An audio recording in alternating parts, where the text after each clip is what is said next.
નમસ્કાર. ધોરણ 9 માં હિન્દીમાં પાઠ 15 દાજ્યું. આ એક કહાની પ્રકારનો પાઠ છે. એક ઘટના બની ગઈ હોય એને કોઈ યાદ કરતું હોય એ રીતે અહીં મૂકેલું છે એક कहानी. शेखर जोशी का जन्म 10 सितंबर 1932 को अल्मोड़ा उत्तरांचल के ओलिया गांव नामक स्थान पर हुआ एवं अजमेर में स्कूली शिक्षा प्राप्त की. लगभग 30 वर्षों तक इलाहाबाद के निकट एक सैनिक औद्योगिक प्रतिष्ठान में कार्यरत रहने के बाद आप स्वतंत्र लेखन कर रहे हैं.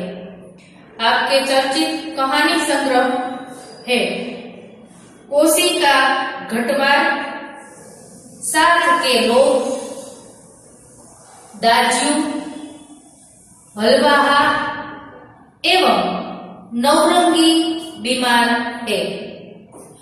आपकी आदमी और कीड़े कहानी को 1955 में धर्मयुग द्वारा आयोजित कहानी प्रतियोगिता में प्रथम पुरस्कार प्रदान किया गया.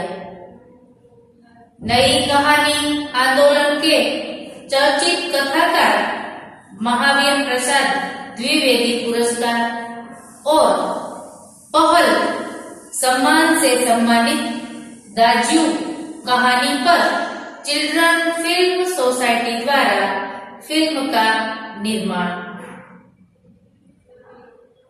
અહીં આજે એક કહાનીના રૂપમાં શેખર જોશીએ એક બનાવ જે ઘટના બની ગઈ એને અહીં આપણી સમક્ષ મૂકેલી છે.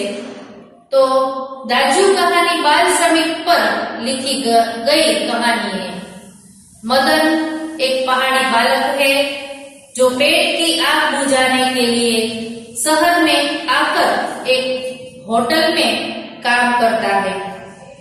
भोलेपन में जिसे वह अपना दाजू अर्थात बड़ा भाई समझने लगता है, वही किस प्रकार एक दिन उसके बाल मन पर आघात कर जाता है, इसका मार्मिक चित्रण इस कहानी में हुआ है. चौक से निकलकर बाईं ओर जो बड़े साइन बोर्ड वाला छोटा कैफे है, वहीं जगदीश बाबू ने उसे पहली बार देखा था. गोरा चिट्टा रंग, नीली सफाक आंखें, सुनहरे बाल और चाल में एक अनोखी मस्ती पर शिथिलता नहीं. कमल के पत्ते पर फिसलती हुई पानी की बूंद की सी फुर्ती. आंखों की चंचलता देखकर उसकी उम्र का अनुमान केवल 9-10 वर्ष ही लगाया जा सकता था और शायद यही उम्र उसकी रही होगी. અહીં મદન મોહનને લાગે છે કે આ સુંદર સરસ મજાનો રૂપાળો નીલી આંખો વાળો છોકરો કેટલો સુંદર છે. એના સોનેરી વાળ છે, એની આંખો પણ ખૂબ જ રૂપાળી. સક્કા એટલે ઉજળી. કે આ છોકરાની ઉંમર લગભગ બસ એટલી જ હોય જાણે કે 9 કે 10 વર્ષની ઉંમરનો હોય એવો એ છોકરો લાગતો હતો. उधजली सिगरेट का एक लंबा कस खींचते हुए जब जगदीश बाबू ने कैफे में प्रवेश किया तो वह एक मेज पर से प्लेटें उठा रहा था और जब वे पास की कोने की टेबल पर बैठे तो वह सामने था. मानो घंटों से उनकी उस स्थान पर आने वाले व्यक्ति की प्रतीक्षा कर रहा हो। वह कुछ बोला नहीं, हाँ नम्रता प्रदर्शन के लिए थोड़ा झुका और मुस्कुराया भर था, पर उसके इसी मौन में जैसे सारा मीनू समाहित था। सिंगल चाय का ऑर्डर पाने पर वह एक बार पुनः मुस्कुराकर चल दिया और पलक झपकते ही चाय हाजिर थी। मीनू એટલે વ્યંજન। હવે અહીંયા એવું બને છે કે જે સિગરેટ ચાલુ હતી એ અડધી પૂરી થઈ એ સમયે જગદીશ બાબુ છે એ ચાય કોફીની હોટલમાં પ્રવેશે છે ત્યારે આ નાનકડો એવો છોકરો એ ટેબલો ઉપરથી હેઠી જૂઠી પ્લેટ બધી ભેગી કરી અને ઉઠાવી રહ્યો હતો ત્યારે મદન મોહનનો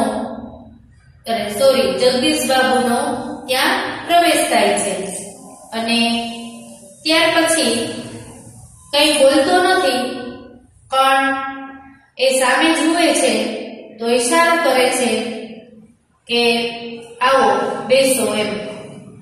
ત્યાર પછી એને સિંગલ ચાયનો ઓર્ડર કરે છે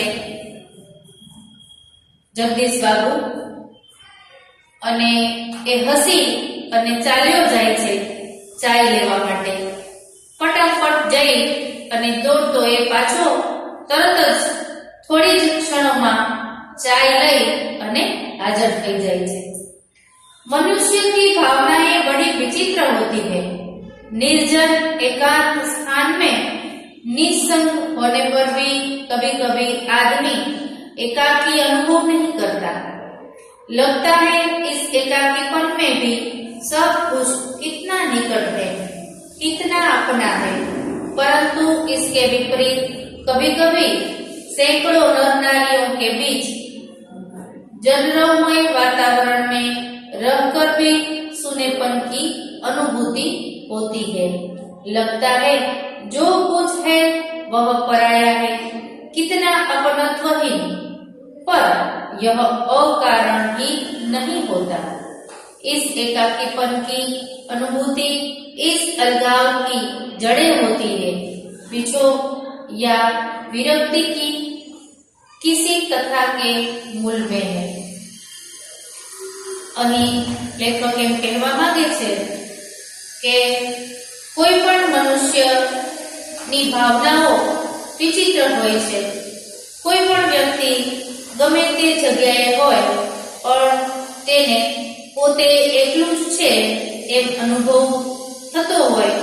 અમુક વ્યક્તિ ગમે ત્યારે ગમે તેટલા ભીડભાડવાળી જગ્યામાં હોય, ગમે તેવા વાતાવરણમાં હોય છતાં પણ એને સૂનું નથી લાગતું હોતું। ઘણી વખત કેવું બને છે કે એકલા હોવા છતાં પણ સૂનું નથી લાગતું। जगदीश बाबू दूर देश से आए हैं, अकेले हैं। चौक की चहल पहल, कैफे के शोरगुल में उन्हें लगता है सब कुछ अपनत्वहीन है। शायद कुछ दिनों रहकर अभ्यस्त हो जाने पर उन्हें इसी वातावरण में अपनेपन की अनुभूति होने लगे, पर आज तो लगता है यह अपना नहीं, अपनेपन की सीमा से दूर, कितना दूर है। और तब उन्हें अनायास ही याद आने लगते हैं अपने गांव, पड़ोस के आदमी, स्कूल कॉलेज के छोकरे, अपने निकट शहर के कैफे होटल। આવું બધું એને યાદ આવતું હોય છે ત્યારે એ છોકરો તરત આવે છે અને કહે છે કે સાहब चाय। जगदीश बाबू ने राखदानी में सिगरेट झाड़ी। उन्हें लगा इन शब्दों की ध्वनि में वही कुछ है जिसकी रिक्तता उन्हें अनुभव हो रही है, और उन्होंने अपनी शंका का समाधान कर लिया। જેવો આ છોકરો ચાય લઈને આવે છે કે તરત જ જગદીશ બાબુ છે એ રાખદાનીમાં પોતાની સિગરેટ છે એ ઓલવી નાખે છે અને એમાં નાખી દે છે. તરત જ એને આ છોકરાના શબ્દોમાં કંઈક એટલું સુંદર અનુભવ થાય છે કે મારું કોઈક વ્યક્તિ છે. ક્યાં નામ હે તુમ્હારા? ત્યારે મદન જવાબ આપે છે, મદન. अच्छा मदन तुम कहाँ के रहने वाले हो? मदन जवाब आपे छे, पहाड़ का हूँ बाबूजी. त्यारे कहे छे, पहाड़ तो सैकड़ों है, आबू, दार्जिलिंग, मसूरी, शिमला, अल्मोड़ा. तुम्हारा गांव किस पहाड़ में है? इस बार शायद उसे पहाड़ और जिले का भेद मालूम हो गया. मुस्कुराकर बोला, अल्मोड़ा साहब. अल्मोड़ा में कौन सा गांव है? विशेष जानने की गरज से जगदीश बाबू ने पूछा. इस प्रश्न ने उसे संकोच में डाल दिया. शायद अपने गांव की निराली संज्ञा के कारण उसे संकोच हुआ था. इस कारण टालता हुआ सा बोला, वह तो दूर है साहब, अल्मोड़ा से 15-20 मील होगा. फिर भी नाम तो कुछ होगा ही. जगदीश बाबू ने जोर देकर पूछा. डोडिया को वह संकुचाता हुआ सा बोला. जगदीश बाबू के चेहरे पर उती हुए एकाकीपन की स्याही दूर हो गई और जब उन्होंने मुस्कुराकर मदन को बताया कि वे भी उसके निकटवर्ती गांव के रहने वाले हैं, तो लगा जैसे प्रसन्नता के कारण अभी मदन के हाथ में से ट्रे गिर पड़ेगी. उसके मुंह से शब्द निकलना चाह कर भी न निकल सके. खोया खोया सा वह अपने अतीत को फिर लौट लौट कर देखने का प्रयत्न कर रहा हो. अतीत गांव, ऊंची पहाड़ियां, नदी, ईजा एटले के मां, बाबा, दीदी, भूली एटले के छोटी बहन, दाजू एटले बड़ा भाई. बदन को जगदीश बाबू के रूप में किसी छाया निकट जान पड़ी. ईजा नहीं, बाबा नहीं, दीदी, भूली नहीं, दाजू, हाँ दाजू. એને વિચાર આવે છે કે હું આ બધાને યાદ કરું છું, પણ આ મદન સાહેબ છે, જગદીશ બાબુ છે, એને હું કયા નામે જોઉં? કેવી મારામાં એના પ્રત્યેની કેવી લાગણી? કોઈ મોટા ભાઈ તરીકે જોઉં કે કઈ હિસાબે હું એને ગણના કરું મારામાં? 2-4 ही दिनों में मदन और जगदीश बाबू के बीच की अजनबीपन की खाई दूर हो गई. टेबल पर बैठते ही मदन का स्वर सुनाई देता, दाजू जय हिंद. दाजू आज तो ठंड बहुत है. दाजू क्या यहाँ भी हिम पड़ेगा?